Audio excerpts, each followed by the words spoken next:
Welcome back to another Hopscotch webinar.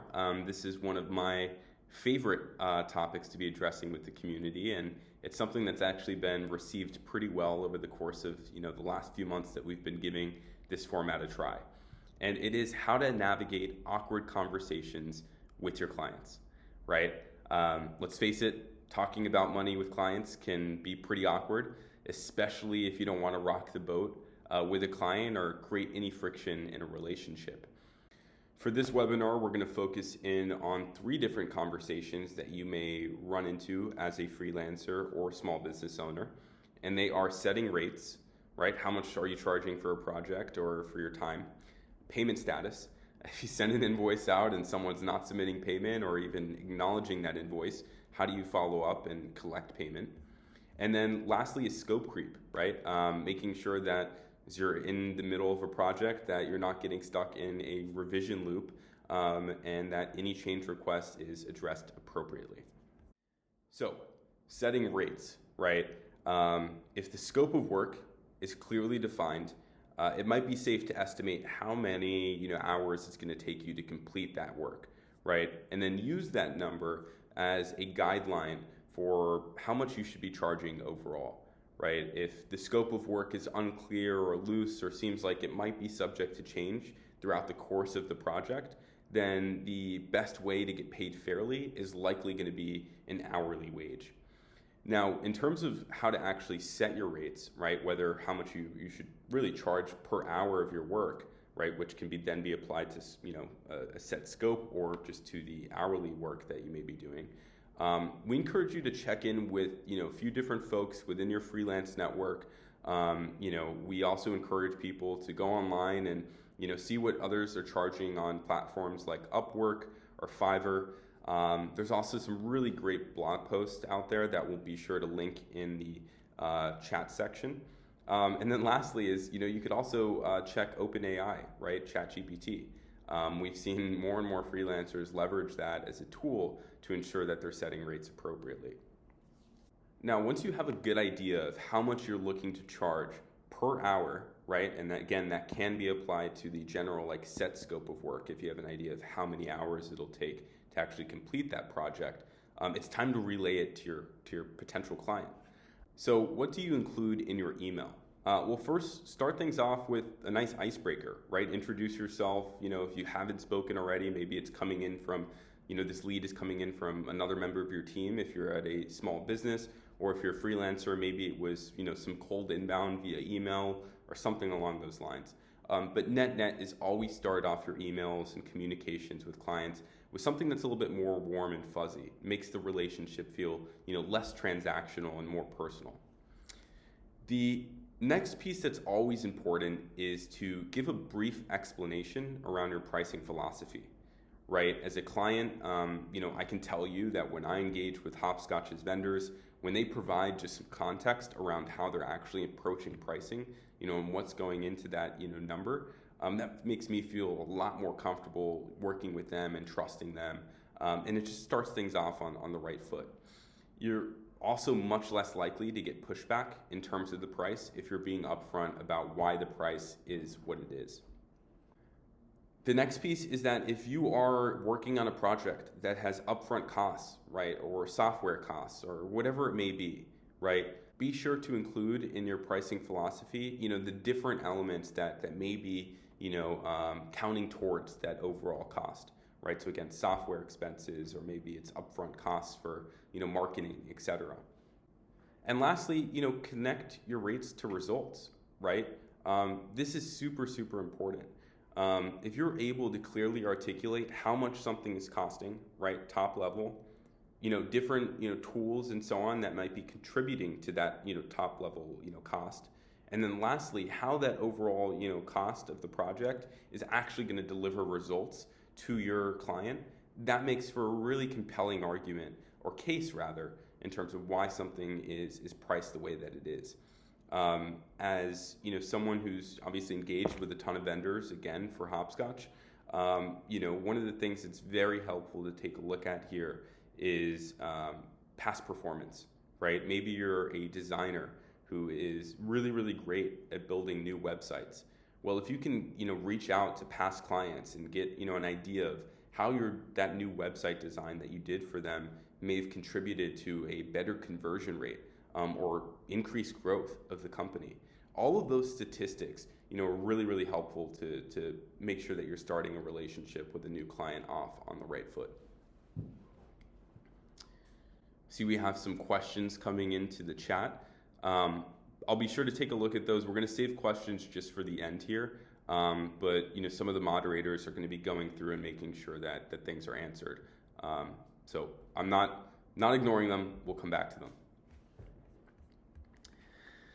So the second conversation that you may run into as a freelancer or small business owner, that tends to be a little bit awkward, is about payment status. And so when you send an email to your client about late payment or questions regarding payment, you really want to make it about policy and process rather than a personal need, right? And so one effective way to do this is actually to reduce the amount of first-person pronouns that you're using in your message. And so real quick, just in terms of what to actually include in the email you send, number one is you want to assume positive intent in the way that you write this message. It's pretty common for businesses to have received an invoice, for it to get filtered, into spam, or maybe they'll check it out, and have all of the intention to actually pay the invoice, but then they get a phone call and then they close their computer and then they forget about it. So after you've assumed positive intent, right, you want to just give a quick summary of the work that you've delivered to date. Right, you're asking for money. You want to make it clear in terms of why you're asking for money now, which is, of course, the fact that you've delivered work that has not been paid for yet.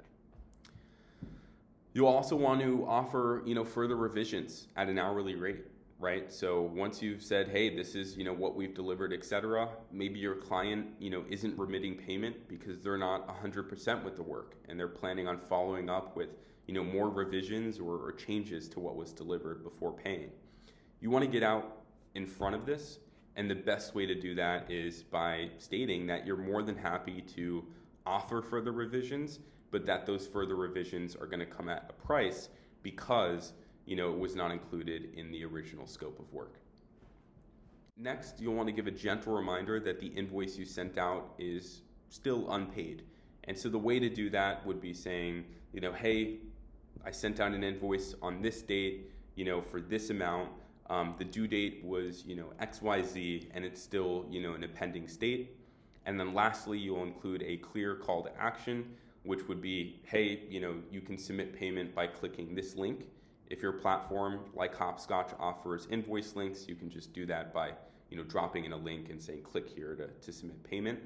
Otherwise, you may have to go in and say, hey, check your inbox for an email from, this address to actually view and pay the invoice. But the net is you want to include a very clear call to action so that you can get yourself paid. So the last topic here is scope creep, right? This is something that's pretty common, where a ton of one-off requests to change, little things here and there end up just snowballing into extra work that drives down your overall comp on a project, and it can also sour the relationship with the client, right? Or even eat into business resources like attention, creative energy, and time that were designated for an upcoming project, right? And so it snowballs and potentially affects clients that you haven't started working with yet, but are, in the pipeline. And so here's how to handle requests for additional, revisions or, rounds of iterative work. And so in your follow-up email, you're going to want to include a refresh on the terms of your original scope of work.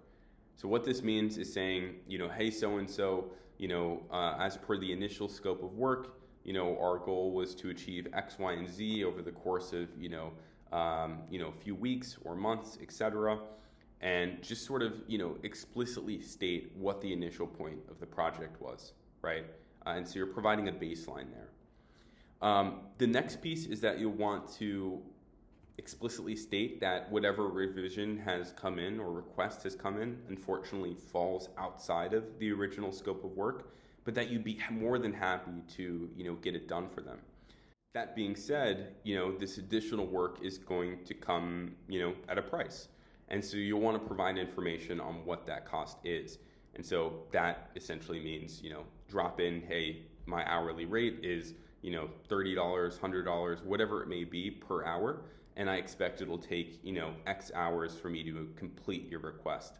Once you've done that, you've given your client clarity on the fact that the request falls outside of the initial scope of work.